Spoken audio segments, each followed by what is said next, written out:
Vamos à palavra de Deus. Abra comigo no Evangelho de Jesus, escrito por João, no capítulo 20, versículo 19. João, capítulo 20, versículo 19. Amém? Ele vai colocar aqui na tela e já está. Amém? Todos encontraram? Eu vou pedir para que todos fiquem de pé em reverência a esta palavra. Eu vou ler e orar. Depois da oração você vai tomar um assento e eu vou ministrar a palavra. Amém? Glória a Deus. Vamos à leitura. Está escrito assim, João capítulo 20, versículo 19. Chegada, pois, a tarde daquele dia, o primeiro da semana, e cerradas as portas onde os discípulos estavam, com medo dos judeus, se tinham ajuntado, chegou Jesus e pôs-se no meio e disse: paz seja convosco. Os discípulos estavam escondidos. Esta passagem, Jesus já tinha sido crucificado, já tinha sido colocado lá no sepulcro. Os discípulos, alguns acompanharam de longe. Jesus já tinha sido colocado no sepulcro. E os discípulos estavam com medo. Estavam aterrorizados. Embora eles soubessem que havia profecias que diziam que o Cristo, ele haveria de ressuscitar. Mas eles estavam com medo, estavam lá à noitinha, guardados dentro do quarto com medo. E Jesus aparece no meio deles assim, ó. Jesus diz assim: paz seja convosco. E eles olhando para aquilo, para Jesus no meio deles, sem reconhecer, né? E todo atemorizado, era para dizer, ele ressuscitou, mas eles ficaram atônitos.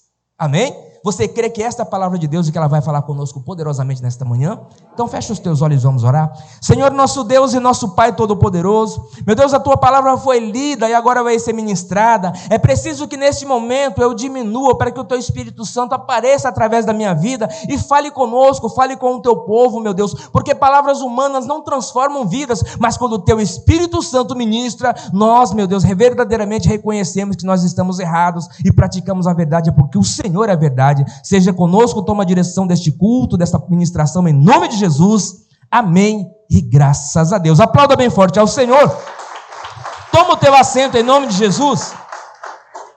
Amados, quando Jesus ele ressuscitou, os discípulos ficaram atônitos, preocupados, se era aquele mesmo Cristo, se era Jesus que havia ressuscitado, a ponto de que Jesus, indo de caminho, há uns discípulos que estavam indo para uma aldeia, eles entraram e foram conversando, e ele dizia: Jesus, o Cristo que morreu, nós pensávamos que era ele, que ia resgatar Israel, restituir o reino a Israel, mas ele morreu. E Jesus, no meio daquele discurso, depois de ter até mesmo sentado para comer à mesa com eles, Jesus diz assim: ó tardos e nécios, não convinha que o Cristo padecesse todas essas coisas? Não convinha que o Cristo padecesse tudo isso? Não foi isso que está escrito na lei de Moisés e em todos os profetas? O Cristo haveria de padecer. E a gente sempre fala isso, pastor, mas onde está escrito que tudo isso haveria de acontecer? Que Jesus haveria de ressuscitar? Pois é, o nosso próprio Deus, ele deu esta promessa. E ele começou a fazer tudo isso de uma forma alegórica. Ele começou a mostrar Cristo no Antigo Testamento por alegorias, por figura de linguagem. E ele usando o profeta Moisés, ele pede para o Moisés, já a caminho de Canaã, de fazer uma expiação pelo pecado, pela imundície do povo. E eu estou em Levítico, capítulo 16, e até o 32, ele vai discorrendo o que tem que ser feito para purificar, para expiar o pecado. Inclusive, expiação significa cobrir, ou seja, cobrir o pecado, para que o pecado não apareça. E ele ordenou para que fosse matado novilhos, para cobrir o pecado do sacerdote, ou para fazer expiação para o sacerdote. Ele ordenou que matassem também bodes, para ser o bode expiatório, para cobrir o pecado do povo, de toda a nação de Israel. E assim foi feito. Tudo isso foi feito, ano por ano, o sacerdote entrava, oferecia bois, oferecia cabritos, oferecia cordeiros, para purificar o pecado do povo. Mas todo ano tinha que fazer isso. Mas Deus anunciou, através do profeta Isaías, que ele haveria de enviar um sumo sacerdote, o Cristo da geração de Davi, que agora não precisaria mais morrer os animais, mas um só único sacrifício seria o suficiente para cobrir o pecado de todas as pessoas, seria um sacrifício eterno. E ele anuncia isso lá no livro do profeta Isaías, no capítulo 9, no versículo 2. Ele diz assim: o povo que jazia nas trevas viu uma grande luz. E aí no capítulo 6, ele diz que um menino nasceu, um filho se nos deu. A virgem conceberá e dar à luz a um menino. E eu vou pedir para ele colocar na tela aqui. Já está ali, ó. Porque um menino nos nasceu, um filho se nos deu, e o principado está sobre os seus ombros, e o seu nome será maravilhoso, conselheiro, Deus forte, Pai da eternidade e príncipe da paz. Versículo 7. Do incremento deste principado e da paz não haverá fim sobre o trono de Davi, e no seu reino, para o firmar e o fortificar em juízo e em justiça, desde agora e para sempre. O zelo do Senhor dos Exércitos fará isso. Deus agora, Ele está mudando tudo aquilo que era figura de linguagem. Tudo aquilo que era de figura de linguagem, inclusive o sacrifício que Abraão ia oferecer o seu próprio filho Isaque. Ali tem uma figura muito forte de Cristo no Antigo Testamento. O Abraão estava acostumado a imolar animais, mas Deus agora tinha pedido o seu filho Isaque. Ele, em obediência, ele foi oferecer o seu filho Isaque. Mas quando chega lá em cima, o próprio Deus provém um cordeiro. E ali já era uma figura de Cristo, o cordeiro substitutivo, o cordeiro de Deus que tira o pecado do mundo. O cordeiro de Deus que tira o meu pecado e que tira o teu pecado, nos purifica, nos santifica e nos dá a condição, mesmo tendo sido pecador, imundo, de habitar no reino celestial que está preparado desde a fundação do mundo para aquele que crê no Senhor Jesus. E é só por Ele, é o único sacrifício. Jesus não foi o único judeu que morreu lá na cruz do Calvário. O Império Romano matou muita gente, era uma pena de morte, né? Que era até dos sidônios, depois Roma adquiriu, pegou para ela aquela pena de morte. E muitos foram mortos lá no Calvário, inclusive no dia da crucificação, tinha mais dois, uma à direita e uma à esquerda, dois malfeitores. Mas o único sacrifício aceito foi o sacrifício de Cristo Jesus. Moisés fala sobre isso. E também os Salmos, Davi, salmista Davi também fala sobre o assunto. Vai lá no Salmo capítulo 16, 10. Salmo 16, 10, que está escrito assim, ó. Pois não deixará a minha alma no inferno, nem permitirá que o teu santo veja a corrupção. Faz-me-ás ver a vereda da vida na tua presença, a abundância de alegria, e na tua mão direita há delícias perpetuamente. O salmista Davi, eu acredito que ele nem sabia, ele compôs centenas, vários salmos, mas ele traz uma descrição precisa sobre a ressurreição de Cristo, é como se ele estivesse lendo um livro que não existia, né? Ele estava lendo um livro do que haveria de acontecer. Jesus, ele morreria, mas o Pai não deixaria ele nas profundezas do inferno, dizendo que outra vez ele veria a vida. Já é no Antigo Testamento, né? Indiretamente dizendo que o Cristo, que Jesus, ele vai ressuscitar. E aí quando nós voltamos aqui no Salmo, né? 22, 14, é muito forte o que está escrito, porque ele não tinha noção, mas ele escreveu isso daqui, ó. Como água me derramei, e todos os meus ossos se desconjuntaram. O meu coração é como cera, e derreteu-se dentro de mim. A minha força se secou como um caco, e a língua se me pegou ao paladar, e me puseste no pó da morte, pois me rodearam cães. O ajuntamento de malfeitores me cercou, transpassaram-me as mãos e os pés. Até parece que o salmista Davi estava vivendo 700 anos depois para ver o dia da crucificação. Cercado de malfeitores, um crucificado, um ladrão à direita e outro à esquerda.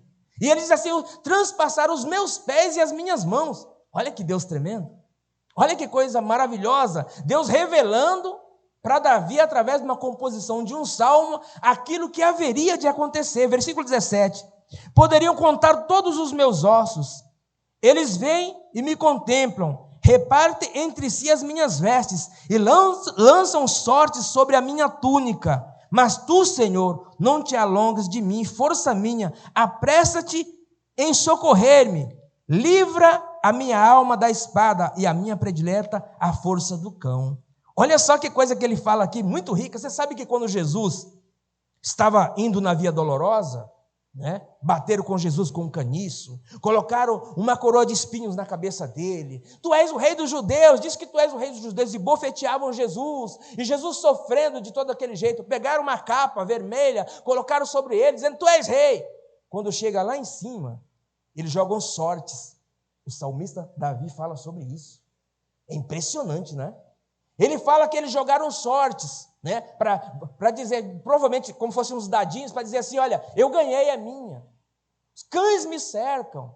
Ele descreve, certamente, ele descreve algo que ele não tinha nem noção do que haveria de acontecer. Isso aí é Jesus dizendo assim, ó, não convinha que acontecesse comigo, Cristo, tudo que Moisés escreveu e tudo que todos os profetas escreveram.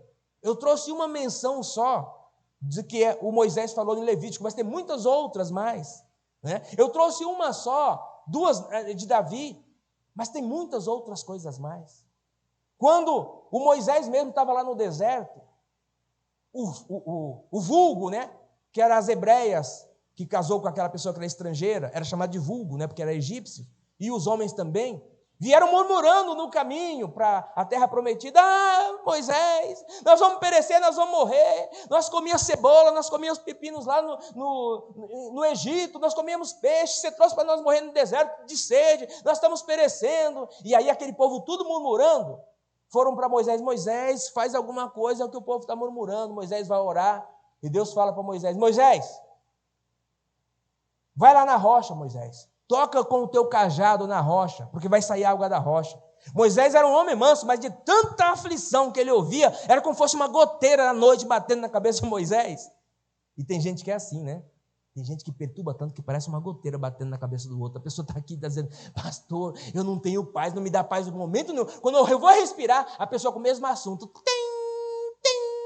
tem na minha cabeça. Aí Moisés vai lá, um homem tão manso, mas ele vai lá e toca na rocha com força, poderá sair água desta rocha, e bate com força. Verdadeiramente no deserto, aquela rocha era um simbolismo de Cristo. Aquela rocha no deserto, ela se abre e sai água pura, água cristalina da rocha. Aí o próprio Deus diz assim, Moisés, porque tu feristes a rocha, tu vai olhar a terra prometida, mas tu não vai entrar nela. E o Moisés, ele chama Moisés para um monte bem alto, e lá de cima ele recolhe Moisés. E Moisés não entra naquela Canaã prometida, mas Moisés entra na Canaã celestial, aquela que está preparada desde a fundação do mundo para mim e para você. Porque no dia da transfiguração, aparece lá Moisés e Elias. Então Moisés ele não entrou na Canaã terrena, mas ele entrou na Canaã celestial. E aí, outra passagem também de Moisés. O mesmo povo murmurando, viu que já tinha aparecido água da rocha, o povo murmurando. E aí, Deus levantou serpentes no deserto, porque o murmurador tem castigo, tem ou não tem? O murmurador tem castigo. E tem gente que está sofrendo e não sabe que é por causa dela mesma que ela está sofrendo. Nós temos a dificuldade de sempre apontar para o outro, o defeito está em você. Você é a causa. Você já viu que ninguém vem para você pedindo oração, dizendo assim, eu sou perturbado lá no meu casamento. Olha, eu sou o homem da minha casa, mas a minha mulher, não sei como ela está me aguentando. Eu sou perturbado, pastor. Ora por mim para sair essa perturbação. Coitada dela. Ninguém vem assim. Vai dizendo que é a mulher que é ruim. Ou, né, um vem apontando para o outro, mas ninguém diz assim, olha, eu sou perturbado. É eu que sou o problema. É difícil admitir, né? É difícil nós admitirmos que nós somos o problema. É aquela empresa, pastor, que é o problema que você não sabe. Aquela praga que é um sofrimento, eu quero que Deus me tire de lá. Já começa a falar a palavra de baixo calão. E aí o patrão quer simplesmente que ela cumpra o horário e cumpra as metas estabelecidas para que ela venha cumprir. E ela está agredindo o patrão, dizendo que o patrão é o perturbado. É difícil, né? Mas quando Deus fala, amado, é uma espada de dois gumes, ela corta de verdade mesmo, vai lá no profundo, lá na falha. Sabe como o cirurgião faz? Tem algo ali no corpo que está sendo danoso para o corpo, está gerando dor. Digamos que tem uma fratura, o que o médico vai fazer? Ele vai abrir, ele vai lá na fratura, ele vai dar um pontinho na fratura, para que vai doer, mas é para a pessoa seja curada para frente. para que a pessoa não tenha problema. Tem que ser tirado o mal. E a palavra de Deus é especialista em chegar até o ponto mais obscuro e reparar e tirar o mal. Mas é preciso que eu aqui que estou pregando, eu também saiba disso, que eu não sou perfeito, e que tem momento que eu sou o perturbador, não, que eu sou o perturbador, não o que está sendo perturbado. Sabe o que é ser cristão? É se colocar no lugar do outro. É saber que o meu direito termina quando começa o direito do outro. É saber que nós temos direitos e deveres a cumprir. Isso é cristianismo. Isso é evangelho. É viver de uma tal maneira que você não venha incomodar o outro, mas que você venha ser um ajudador do outro. E aquele povo tudo murmurando lá no deserto, Deus fez serpentes ardentes para picar. A gente quando fala, serpentes picavam, a gente não imagina que a pessoa está andando normalmente, daqui a pouco vem uma serpente, ela não tem para onde correr, e tal na perna dela e morde a pessoa. E as pessoas estavam morrendo não porque Deus era mau, morrendo porque elas mesmas eram más e não reconheciam a grandiosidade de Deus. Mas Deus, pela sua infinita misericórdia, falou: Moisés, faz uma serpente, de metal, coloca numa haste, e todo aquele murmurador, todo aquele perturbador, mesmo ele sendo mordido pela serpente, quando ele olhar para a serpente que está no madeiro, ela vai ser curada, mas tem que obedecer. Se disser, não, mas eu não preciso ir lá e olhar para a serpente, vai morrer. E muitos morreram porque resistiram. E muitos que olharam para aquela serpente na haste de madeira, elas eram curadas. Aquilo era uma figura de Cristo no Antigo Testamento. A serpente estava no madeiro. Jesus se fez maldição no madeiro para nos salvar. Isso tudo é que está escrito na lei e nos profetas, apontando que o Cristo, Filho do Deus vivo, ele haveria de vir. Ele viria para a salvação, para nos livrar da morte, da condenação da morte. E eu vou pedir para ele colocar aqui na tela uma profecia também, referente ao terceiro dia da ressurreição de Cristo. Oséias capítulo 6, versículo 1 e 2. Olha só o que está escrito em Oséias capítulo 1, Antigo Testamento, profeta. Vinde e tornaremos para o Senhor, porque Ele despedaçou e nos sarará, fez a ferida e ligará. Depois de 2 dias nos dará a vida, e ao terceiro dia nos ressuscitará e viveremos diante dele. É uma profecia lá em Oséias dizendo assim, olha, que quem fez a ferida, ele sarará. Aquele mesmo que era mordido no deserto pela serpente, por obediência e fizesse o que o Senhor tinha ordenado, ele seria sarado. Ali está falando que ele mesmo fez a ferida. O próprio Deus, ele achou por bem moer o próprio filho, ao invés de me moer e de te moer.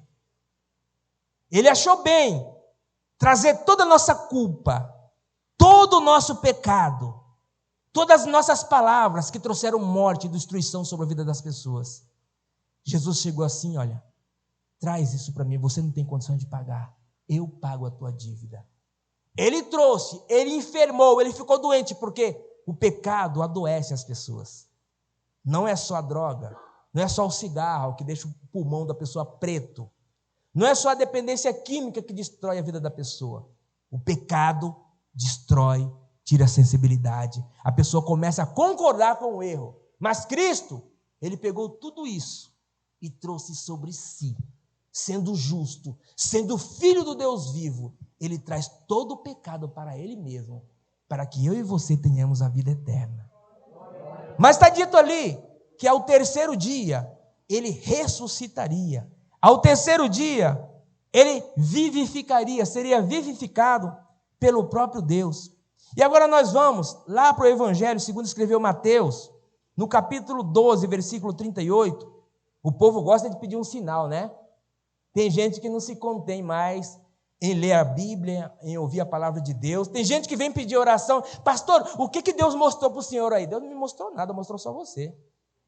Tem gente que está viciado nisso, na TV, e eu fico tão preocupado com isso. Tem gente que vai correndo, pastor, o que Deus te mostrou? Parecendo que nós somos uma pitonisa, né? Que nós colocamos uma bacia, Deus me mostrou, Não é assim não. Se Deus quer falar, ele fala, se Deus não quiser falar, ele não fala. E eu tomei isso por temor. A palavra diz que o temor do Senhor é o princípio de toda a sabedoria. Eu nunca vou te dizer uma coisa que Deus não mandou te dizer. Eu nunca vou dizer assim, para os irmãos achar que eu sou santo, né? Para achar que eu sou o profeta, que não tem nada a ver com isso. Não, eu vou dizer que, sabe, amados, tem gente que está tão inculcado com o que está acontecendo aí fora, porque ele está aqui na igreja, está vendo um pastor pregando uma palavra com conhecimento no Antigo Testamento, trazendo coisas do profundo do conhecimento, e a pessoa ela fica cética, ela fica assim, ó, com a cara de paisagem. Mas se ela for num evento em outra igreja, entrar uma missionária, ela já entrar toda se tremendo, todinha, que Deus está me mostrando, está quebrando laços de morte aqui hoje, a pessoa fica toda emocionada, toda contristada. Deus está quebrando laços de morte todos os dias, todos os momentos. É só para te emocionar. E tem gente que quer ser emocionado. Ela não quer ouvir a palavra. Se uma pessoa disser para ela, eis que eu estou vendo, ela, um grande profeta surgiu maior que Jesus, hein? Eu vou deixar Jesus e vou seguir esse profeta que ele é melhor. Gente, o que está acontecendo aí fora é caricatura de evangelho. E as pessoas, e não pense não, tem gente que está aqui dentro, está doidinho para comer o cachorro quente lá. Está aqui, não está concordando com o que o pastor Mário está falando, não. E o Espírito Santo está vendo. Aí, pastor, não é bem assim, não. A pessoa está lá, ela é de Deus mesmo. E aí, eu conversando com o meu irmão, ele está em outra denominação, foi numa igreja, e eu falei, você foi lá? Quem é o pastor presidente? Porque pastor é assim. Quem é o pastor presidente? Vou pesquisar sobre ele. Eu falei, não sei não, mas eu vou ver. Mas, sim, mas como que foi o andamento do culto? Não, foi uma bênção, né? Na hora do culto, o pastor foi orar lá, foi uma oração tão forte que até o obreiro caiu endemoniado. Eu, como? O obreiro começou a se estremecer assim, ele estava de gravata, igual os outros, foi se estremecer, daqui a pouco ele caiu no chão e ficou lá. Eu falei, o obreiro? Ele falou, rapaz, está desconcertado, porque tem que ter uma reunião de obreiro para tratar o obreiro, para não passar uma vergonha dessa. Alguma coisa está errada, alguma coisa já está errada na liderança, porque não está tratando com o obreiro, na reunião de obreiro, falando para o obreiro jejuar, para o obreiro se preparar, o obreiro vai orar por uma pessoa, em vez da pessoa cair endemoniada, o obreiro, para se o pastor socorrer. Que tristeza. Eu falei, mas sim, me conta mais sobre o culto. Eu falei, não, foi uma bênção, o pastor foi ungir, lá todo mundo. Eu falei, Tiago fala que para chamar os previstos da igreja, ungir, tudo bem, até aí tudo bem. Mas aí, depois ele pegou um sal, como? Fala aí, como que é? Ele pegou o azeite para ungir, tudo bem, levou o azeite, é bíblico. Mas ele ungiu o azeite junto com o sal. Colocou o azeite junto com o sal para ungir. Como? É isso que o povo quer aí fora. O povo quer esses movimentos. Se não tiver movimento, o povo quer isso. E o profeta é como o povo é. O povo é como o profeta é. Se o povo quer aquilo, o profeta é Balaão corrompido, ele vai fazer o que agrada o povo continua e a igreja enche. Ninguém quer compromisso com a verdade do evangelho, com a palavra de Cristo. Onde que está sal misturado na Bíblia com azeite para ungir a vida de alguém? Mas a pessoa quer não, porque ela tem um pastor, quando o pastor começa a orar, um monte de coisa acontece. Pois é, amor. Um monte de coisa acontece. Mas olha no contexto completo da liturgia do culto. É cristocêntrico. Ou outros que vão orar, colocam até o talite. Sabe o talite do judeu aqui? Coloca o quipá, pastor, que é brasileiro, colocando o quipá, se ajudaizando. Jesus nunca mandou a gente se ajudaizar. Somos cristãos, imitadores de Cristo. Sabemos a história do povo hebreu. Eles são judeus, nós não. Nós somos gentios convertidos a Cristo Jesus. A igreja precisa ser igreja. A igreja não é brincadeira para as pessoas virem para a igreja e extravasar o seu emocional dentro da igreja. Não, a igreja é vir para você ouvir a palavra de Deus, saber o que Deus quer das nossas vidas, saber que havia uma promessa dizendo que o Deus Todo-Poderoso enviaria o Cristo que pagaria os nossos pecados, mas que ao terceiro dia ele ressuscitaria, mas o povo quer um sinal. E aí, voltando aqui para o sinal que o povo quer, Mateus capítulo 18, versículo 38, Mateus 12, 38. Mateus 12, 38 está assim, Então alguns dos escribas e dos fariseus tomaram a palavra dizendo, mestre, quiséramos ver da tua parte um sinal. Mas ele lhe respondeu e disse, uma geração má e adúltera pede um sinal, porém não se lhe dará outro sinal, senão do profeta Jonas. Pois como Jonas esteve 3 dias e 3 noites no ventre do grande peixe ou da baleia, assim estará o Filho do Homem 3 dias e 3 noites no seio da terra. Jesus está dizendo, vocês querem um sinal? Não vai ter sinal nenhum. O sinal que vocês querem está na Bíblia. Tem gente que está querendo buscar o sinal está na Bíblia, né? Querendo buscar um sinal lá fora, o sinal está na Bíblia. Quer sinal da parte de Deus? Vem buscar o sinal na Bíblia. 3 dias e 3 noites, como Jonas esteve no ventre do grande peixe, o Filho do Homem estará no seio da terra. Aí Jesus também está em outra passagem, agora eu estou em João, capítulo 2, versículo 19. João, capítulo 2, versículo 19. Ele vai colocar ali na tela. Eles também querem um sinal. Jesus respondeu e disse-lhes, derribai este templo e em 3 dias o levantarei. Disseram, pois, os judeus, em 46 anos foi edificado esse templo, e tu o levantarás em 3 dias? Mas ele falava do templo do seu corpo. Jesus, ele sempre dizia assim, olha, o Filho do Homem vai morrer, vai ser levado para Jerusalém, vai ser crucificado, vai morrer, mas vai ressuscitar o 3º dia. Não se preocupe porque ele vai ressuscitar. Mas o povo esqueceu de tudo. Como muita gente que está na igreja, se ela deixar de congregar, sabe o que vai acontecer com ela? Ela vai começar a concordar com tudo que está lá fora. Ela vai começar a concordar com tudo aquilo. Porque eu já vi várias pessoas que deixaram de congregar, aí vai para um outro lugar, chega cheio de coisas que tem que ser limpo, tudo de novo. Levaram anos para tirar. Aí a pessoa vem cheia de sujeira novamente. Lucas capítulo 9, versículo 18. Lucas 9, 18. Aleluia. E aconteceu que, estando ele orando em particular, estavam com ele os discípulos e perguntaram, dizendo, quem diz a multidão que eu sou? Responderam, eles disseram, João Batista, outros Elias, e outros, que um dos antigos profetas ressuscitou. Versículo 20, e disse-lhes, e vós, quem dizeis que eu sou? E respondendo Pedro, disse, o Cristo de Deus. E ademoestando, mandou que a ninguém referisse isso, dizendo, é necessário, olha, não falem isso aí para ninguém não, Jesus fala, não espalhe isso para ninguém não. Aí ele diz aqui, é necessário que o Filho do Homem padeça muitas coisas, e seja rejeitado dos anciões e dos escribas, e seja morto, e ressuscite ao 3º dia. Jesus, ele ficou aproximadamente 3 anos e meio, ensinando que para os discípulos que ele haveria de vir. Que ele viria. E os discípulos sabiam que Jesus ia ressuscitar. Porque o próprio profeta Isaías, também eu li o versículo 9, versículo 2, 6 e 7, mas no Isaías capítulo 42, versículo 1, vamos lá, olha só que coisa tremenda, a gente já volta ali onde ele estava explicando, ensinando para os discípulos. Isaías 42, versículo 1, diz assim, eis aqui o meu servo, a quem sustenho o meu eleito, em quem se compraz a minha alma. Você lembra dessa palavra aqui? Se compraz a minha alma? Nós estamos lendo o livro do profeta Isaías, 760 anos antes de Cristo. O que aconteceu no dia do batismo de Jesus, por João Batista?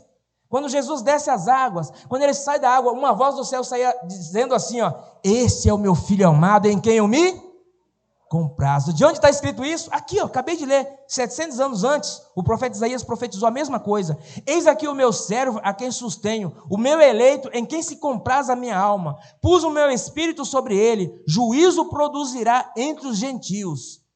Jesus vai produzir juízo. Jesus é amor, mas também é justiça. Versículo agora 6, avança para o 6. Eu, o Senhor, te chamei em justiça, e te tomarei pela mão, e te guardarei e te darei por conserto do meu povo e para a luz dos gentios. O próprio Deus estava entregando Cristo, o Filho de Deus, por conserto do povo, para que nós venhamos nos consertar, para cobrir os nossos pecados. Versículo 7, para abrir os olhos aos cegos, para tirar da prisão os presos e do cárcere os que jazem em trevas. Eu sou o Senhor, este é o meu nome, e a minha glória, pois a outrem não darei, nem o meu louvor às imagens de escultura. Está dizendo assim, olha, eu sou o Senhor, e o meu louvor eu não divido com outro, não. O louvor, ele não divide. Deus é ciumento nesse ponto. Não o ciúme humano, para dizer assim, Deus não concorda em um culto ecumênico.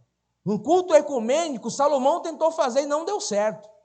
E Deus abomina um culto ecumênico. Vai lá um bandista, faz as rezas dele, vai outro. Não, Deus aceita o verdadeiro culto irracional para Ele. Deus não divide a glória dele com ninguém. A glória pertence a Ele. Aleluia. Santo é o teu nome, Senhor. Vamos voltar lá onde nós começamos a mensagem. E agora, Jesus foi colocado no túmulo. O túmulo de José de Arimateia. Foram lá, calafetaram a pedra no túmulo e voltaram para chorar. No primeiro dia da semana, logo cedo, ainda escuro, Maria Madalena vai correndo para chorar no túmulo. Quando ela chega lá no túmulo de Jesus, ela encontra a pedra removida. E ela se assusta com aquilo, ela volta correndo para a casa onde estavam os apóstolos, escondidos, com medo da morte. E chega lá, olha, tiraram o corpo do meu Senhor, o túmulo está aberto, o túmulo está vazio. E Pedro sai correndo para o túmulo, o outro discípulo amado, chamado João, sai correndo também. Mas João, como é mais novo, passa por Pedro e chega lá no túmulo e encontra 2 anjos, um na cabeceira e um aos pés. Não vê nada lá dentro. Não vê nada lá dentro. Ou melhor, corrigindo, ele entra, vê o túmulo vazio, só os lençóis lá parados. Pedro entra, olha também, vê o túmulo vazio e volta para chorar novamente. Tiraram o meu mestre.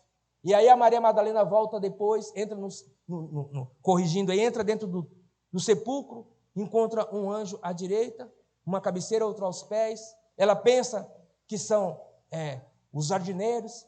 Onde colocar o corpo do meu Senhor? Me diz que eu vou pegar e eu vou levar o corpo do meu Senhor. Aí ela dá um passo atrás, tem um outro atrás. E ela olha assim, me diz onde que você colocou o corpo do meu Senhor? Jesus fala assim, Maria. Quando fala Maria, ela reconhece a voz de Jesus. Ela vira e diz, Rabone, que quer dizer mestre, né? E tenta deter Jesus, tenta abraçar Jesus. De tanta emoção, ela tentou abraçar Jesus. Jesus fala, não me detenhas, que eu ainda não subi para o meu Pai. Olha que coisa interessante. Olha que link interessante. Jesus, ele nasceu, foi apresentado no templo, se batizou aproximadamente aos 30 anos de idade, por João Batista. A voz do céu, lá profetizada por Isaías, diz assim, este é o meu filho amado em que eu me comprazo. Depois do batismo de Jesus, ele entra numa sinagoga, como era o costume dele, e ele pede um livro para ler. E você sabe que a Bíblia, na época de Jesus, ela tinha o Pentateuco e tinha todos os profetas, como o próprio Jesus falava, está escrito de mim na lei e nos profetas, tinha todos os livros lá. Mas era uma espécie de uma prateleira, assim, com os rolos colocados lá. O Pentateuco, ele pediu o livro do profeta Isaías para ler. E aí veio uma curiosidade. Por que Jesus só foi começar o ministério aproximadamente aos 30 anos de idade? Eu te explico por quê. Quando o judeu fazia 20 anos de idade, ele podia ser colocado na lista daqueles que davam oferta para o tabernáculo, as 2 dracmas. Ele tinha que ser colocado ali. Mas a maioridade do judeu, para ser ministro, só depois dos 30 anos de idade. É por isso que Jesus se batizou aos 30 anos de idade, e agora ele entra lá, ele pede o livro, porque agora ele pode pegar o livro e ler. Uma outra passagem, uma outra referência, quando aquele jovem foi curado por Jesus no templo, e ele entrou no templo feliz da vida, paralítico lá, e aí, feliz da vida, Jesus fala assim para ele, as pessoas falam, mas ele não é teu filho? Mas ele não era paralítico e tal? Ele fala assim, era. Mas como ele está andando agora? Né? Como que ele pode estar andando agora? Eu não sei, pergunto para ele, a idade ele já tem. O jovem já tinha mais de 30 anos de idade. Então, com 30 anos de idade, ele já tinha a possibilidade de ter lugar de fala. Jesus agora tinha lugar de fala. O Antigo Testamento está recheado de figura de linguagem de Cristo no Novo Testamento. No Antigo Testamento está recheado de figuras de linguagem. Maria Madalena volta para chorar. E aí ela pede o corpo de Jesus. Voltando aqui agora para o Evangelho, segundo escreveu João, no capítulo 20, versículo 16. Disse-lhe Jesus, Maria, ela voltando disse, Rabone, que quer dizer mestre. Disse-lhe Jesus, não me detenhas, porque ainda não subi para o meu Pai, mas vai para os meus irmãos e diz-lhes que eu subo para o meu Pai e vosso Pai, que é o meu Deus e vosso Deus. Maria Madalena foi e anunciou aos discípulos que viram o Senhor e que ele disse isso. Disse-lhes, pois, Jesus outra vez, paz seja convosco. Assim como o Pai me enviou, também eu vos envio a vós. E aqui vai acontecer algo que é profético também, que haveria de acontecer. Jesus entra dentro do lugar onde estão os discípulos escondidos com medo. Estava lá, menos um, Tomé não estava. Jesus aparece e diz assim: paz seja convosco. Novamente Jesus diz: paz seja convosco. E logo em seguida Jesus vai fazer algo tremendo. Jesus assopra sobre ele e diz assim: recebei o Espírito Santo. Olha só o que está escrito aqui, ó. Aleluia! E havendo dito isso, assoprou sobre eles e disse-lhes: recebei o Espírito Santo. Isso daqui já era uma prévia daquilo que estava profetizado pelo profeta Joel, que nos últimos dias o Senhor derramaria do Espírito Santo sobre toda a carne. Os discípulos que estavam ali foram os primeiros a receberam o Espírito Santo. Aqueles a quem perdoardes os pecados lhes serão perdoados, e aqueles a quem retiverdes lhes serão retidos. Ora, Tomé, um dos 12, chamado Dídimo, não estava com eles quando veio Jesus. Disse-lhe, porém, os outros discípulos: vimos o Senhor. Mas ele disse-lhes: se eu não vir o sinal dos cravos nas suas mãos, e não puser o dedo no lugar dos cravos, e não puser a minha mão no seu lado, de maneira nenhuma eu crerei. E 8 dias depois estava outra vez os discípulos dentro, e com eles Tomé. Chegou Jesus estando as portas fechadas, e apresentou-se no meio deles e disse: paz seja convosco. Ou seja, Jesus apareceu num domingo, no outro domingo, o Tomé estava lá: não acredito não. Eu não acredito que ele ressuscitou, ainda que tudo estava profetizado, tudo estava escrito, ele conhecia. O próprio Jesus diz assim para ele: olha, eu vou morrer, mas eu vou ressuscitar o 3º dia. Não, eu não vou crer não, eu só creio se eu ver os cravos lá, o buraco dos cravos, se eu colocar o meu dedo lá e se eu colocar a minha mão lá. Se eu não colocar a mão do lado da lança onde ele foi lançado, de maneira nenhuma eu vou crer. Deus está falando assim para a igreja: eu sou poderoso para transformar a tua vida, para mudar a tua história, para salvar a tua casa, para resgatar o que está mais perdido no álcool, no vidro, na bebida. E tem muita gente que está cético, não está acreditando. É Jesus que está dizendo: eu vou fazer. E Tomé está lá: não, eu tenho que tocar. E aí Jesus aparece para ele e diz assim, mostra a mão para ele assim: Tomé, coloca o teu dedo aqui, ó. Imagina a cara do Tomé agora. Quando Jesus diz assim, ó, aquela voz mansa e suave: paz seja convosco. Na hora, ele fala: não, foi a mesma coisa que ele disse. Deve ter ficado todo envergonhado. Coloca o teu dedo aqui, Tomé. Coloca a tua mão aqui, Tomé. Agora você crê porque você viu? Mas bem-aventurados são aqueles que não viram e creram. Eu não vi, mas por causa do que está escrito aqui, eu creio que Jesus Cristo é o Filho de Deus, porque Deus amou o mundo de uma tal maneira que deu o seu Filho unigênito, para todo que nele crê não pereça, mas tenha a vida eterna. Deus prometeu que havia o Messias, prometeu, cumpriu, pagou nossos pecados. Jesus disse que vai voltar para nos resgatar para um reino celestial. Ele vai voltar ou não vai voltar? Porque tem gente que não vem para a igreja, diz assim: tá demorado isso daí, acho que isso não é verdade não. A Bíblia está dizendo que é verdade. A Bíblia está dizendo categoricamente que é verdade, que Jesus vai voltar. Voltando aqui na leitura. Versículo 26. E 8 dias depois estava outra vez com os discípulos dentro, e com eles Tomé. Chegando Jesus, estando as portas fechadas, e apresentou-se no meio deles e disse: paz seja convosco. Versículo 27. Depois disse a Tomé: põe aqui o teu dedo e vê as minhas mãos.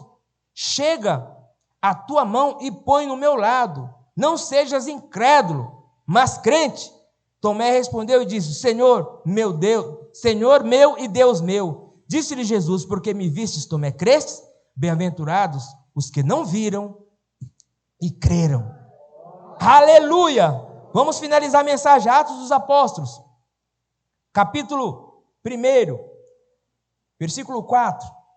Está escrito assim: e estando com eles, determinou-lhes que não se ausentasse de Jerusalém, mas que esperasse a promessa do Pai, que disse ele: de mim ouvistes, porque na verdade João batizou com água, mas vós sereis batizados com o Espírito Santo, não muitos dias depois destes. Aqueles, pois, que se haviam reunidos, perguntaram, dizendo: Senhor, restaurará tu nesse tempo o reino a Israel? Versículo 7, e disse-lhes: Não vos pertence saber os tempos ou as estações que o Pai estabeleceu pelo seu próprio poder, mas recebereis a virtude do Espírito Santo que há de vir sobre vós. E ser-me-eis testemunha tanto em Jerusalém como em toda a Judéia e Samaria e até os confins da terra. E quando dizia isto, vendo eles, foi levado às alturas, em uma nuvem, o recebeu ocultando aos seus olhos. Versículo 10, estando com os olhos fitos no céu, enquanto ele subia, eis que junto dele se puseram 2 varões vestidos de branco, 2 anjos, os quais disseram, varões galileus, por que estáis olhando para o céu? Este Jesus, que dentre vós foi recebido em cima no céu, há de vir assim como por o céu o vistes ir. Varões, que vocês estão olhando aí preocupados? Esse Jesus que vocês estão vendo subindo aí, ó, está profetizado na lei e nos profetas, que ele vai voltar. Jesus está voltando. E para finalizar a mensagem, vamos para Hebreus capítulo 10, versículo 22 e 23. Eu vou ler aqui na tela com você, Hebreus capítulo 10, 22 e 23. Aleluia! Cheguemos-nos com o verdadeiro coração e com inteira certeza da fé, tendo o coração purificado da má consciência e o corpo lavado com água limpa.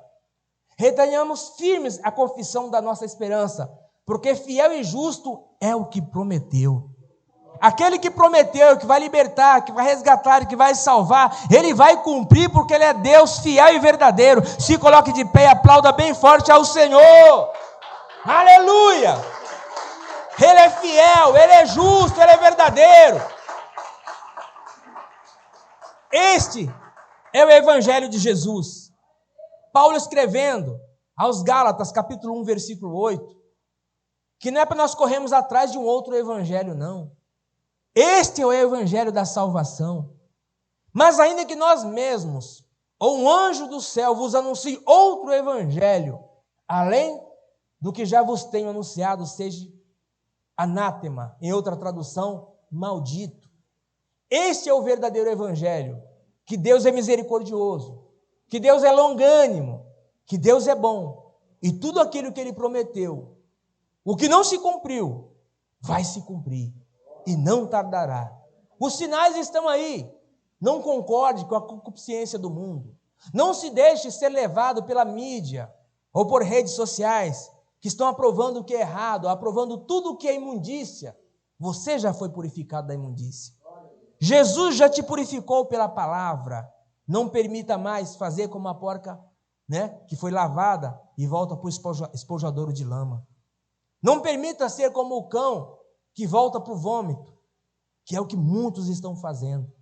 Muitas pessoas estão esquecendo do evangelho de Cristo. Muitas pessoas estão criando um outro evangelho que não é o evangelho de Cristo. Um evangelho cheio de pontos de contato, um evangelho cheio de coisas que não é ensinada por Cristo. Pega um versículo, tira do contexto, e é um pretexto para a heresia. E erram, e são como guias cegos, que conduzem um povo para o abismo. Mas se preocupe com a verdadeira palavra, se preocupe com o verdadeiro evangelho. Jesus Cristo é o mesmo ontem, hoje e eternamente. Ele não mudou. Jesus decide por todo mundo pregar o evangelho a toda criatura. Quem crer e for batizado será salvo. E em outra tradução de João, quem não crer já está condenado. Não existe meio termo, ou é céu ou é inferno. Muitas pessoas se assustam, pastor, porque o pastor fala tanto de inferno. Você sabia que Jesus falou mais do inferno do que do céu? Porque ele quer que ninguém vá para lá. Ele alertou que o inferno existe. Já existem pastores, pregadores, bispos, apóstolos dizendo que o inferno não existe.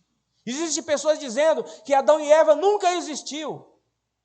Existem pregadores dizendo que o inferno é só para pastores colocar medo nas ovelhas.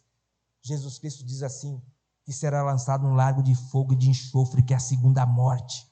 Não temeis o homem que pode matar o corpo, antes temei aquele que tem poder para matar o corpo e depois disso ainda lançar no lago de fogo e de enxofre, que é a segunda morte. Jesus é vida, mas ele alerta sobre a morte. Não permita que você venha morrer espiritualmente, que a tristeza, que o cansaço, que o desânimo, que a fadiga, que os falsos ensinamentos, ele te conduza para a mornidão, te conduza para o nada a ver. Porque aí fora é a palavra que o Satanás mais usa. Nada a ver, não tem problema não. Isso é pastores fundamentalistas. Pois é, o nosso fundamento é Cristo. Nós estamos fundamentados na palavra de Deus. Você que está aqui, está ouvindo um evangelho sem mistura. Um evangelho puro e genuíno. Eu tenho temor de falar a palavra de Deus. Ainda que muitas vezes, pastor, você tropeça na leitura. Mas eu estou falando o vivo evangelho. Nós estamos num culto de domingo de Santa Ceia. Nós não vamos te dar um ponto de contato, uma pulseira para você orar com ela no braço. Nós vamos te dar um sal para você levar e colocar sabor no teu casamento. O que vai colocar sabor no casamento é o Espírito Santo. O que vai mudar o teu pensamento, o que vai forjar o teu caráter, não é outra coisa senão o Espírito Santo. E Jesus fez isso sobre os discípulos. Recebeu o Espírito Santo. Jesus prometeu que nos últimos dias toda a carne será, cheia do Espírito Santo. Fecha os teus olhos. Mas para você começar a caminhada com Cristo, você tem que ingressar nela. E o teu ingresso na caminhada com Cristo, em primeiro lugar, é levantar a tua mão bem alta, assim, entregar a tua vida para Jesus. E depois que você entregar a tua vida para Jesus, Ele escreveu o teu nome no livro da vida, aí você precisa se batizar nas águas, assim como Jesus se batizou nas águas.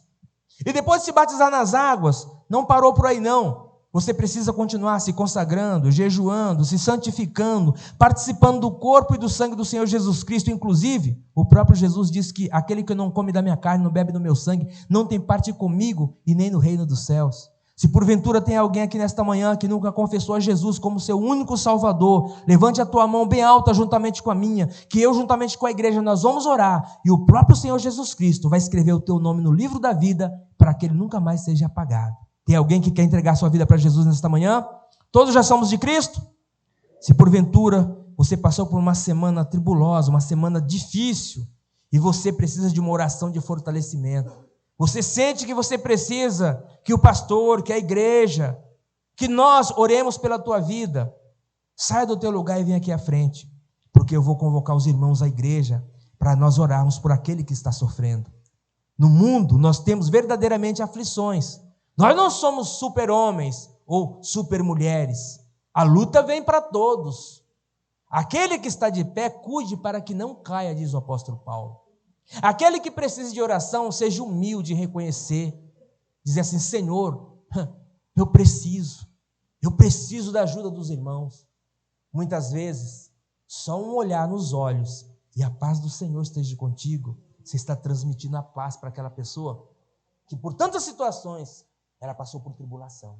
Se você quiser se ajoelhar, fique à vontade, porque nós vamos orar. E você que está aí atrás, estenda as tuas mãos para cá e interceda por a vida dessas pessoas. Aleluia. Você que está aqui na frente, diga assim: Senhor meu Deus, Senhor meu Pai, a jornada, a caminhada tem sido pesada. O Senhor conhece a minha mente e o meu coração. Senhor, a tua palavra diz que o Senhor não esmaga a cana quebrada e nem apaga o pavio que ainda fumega. Senhor, eu estou aqui porque ainda está fumegando este pavio. Reacenda a chama do primeiro amor. Senhor, nosso Deus e nosso Pai Todo-Poderoso, aqui estão, meu Deus, o teu povo aqui na frente, diante do altar, com humildade, reconhecendo que precisa de ajuda, e a tua palavra diz que o Senhor é socorro bem presente no momento da angústia. Socorre este homem, socorre esta mulher, contempla, meu Deus, a tristeza, o cansaço, o desânimo, as lutas, meu Deus, as dificuldades que ele tem passado. Meu Deus, fortaleça em nome do Senhor Jesus Cristo, para eles prosseguirem a caminhada. Meu Deus, os sinais estão aí, que o Senhor está voltando, guerra, rumores de guerra, peste, tempestade, tantas coisas estão acontecendo, que é o prenúncio do fim. O Senhor Jesus Cristo nos alertou lá em Mateus no capítulo 24, tudo aquilo que ele falou está se cumprindo, meu Deus, e não é tempo para esta pessoa, meu Deus, retroceder, não é tempo desta pessoa que já colocou a mão no arado olhar para trás. O Senhor diz que das tais não é digna do reino dos céus. Meu Deus, então fortaleça a vida de cada um, toma nas tuas mãos, meu Deus, agora as dores, os sofrimentos, os pesares que esta pessoa tem passado. passado, se porventura essa pessoa tem sofrido do mal desse século, é uma tristeza profunda, meu Pai,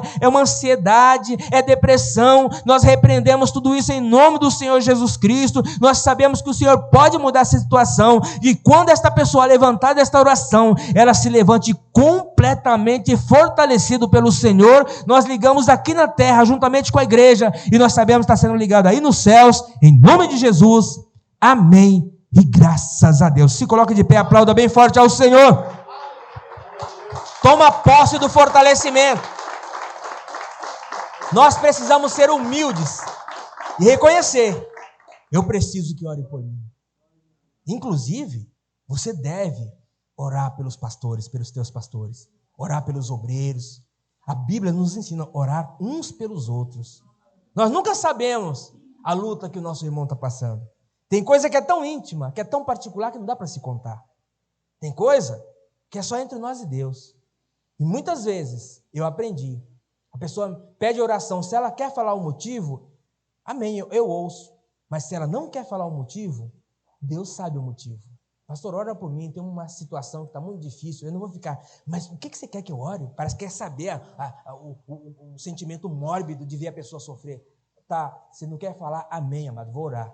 Aí você começa a orar, é o Espírito Santo que vai colocando palavra na boca, e vai direcionando a oração. E você, nesta manhã, creia que o Senhor já te fortaleceu. Amém? Aplauda bem forte ao Senhor. Volte para o teu lugar em nome de Jesus. Aleluia. Você que está assistindo esta pregação, se inscreva neste canal, dê um joinha para que o algoritmo veja que é relevante este vídeo, para que chegue ao maior número de pessoas, e muitas pessoas vão ser edificadas através da pregação da palavra. Até o próximo culto, fique na paz, fique com Deus em nome de Jesus. Amém? Glória a Deus.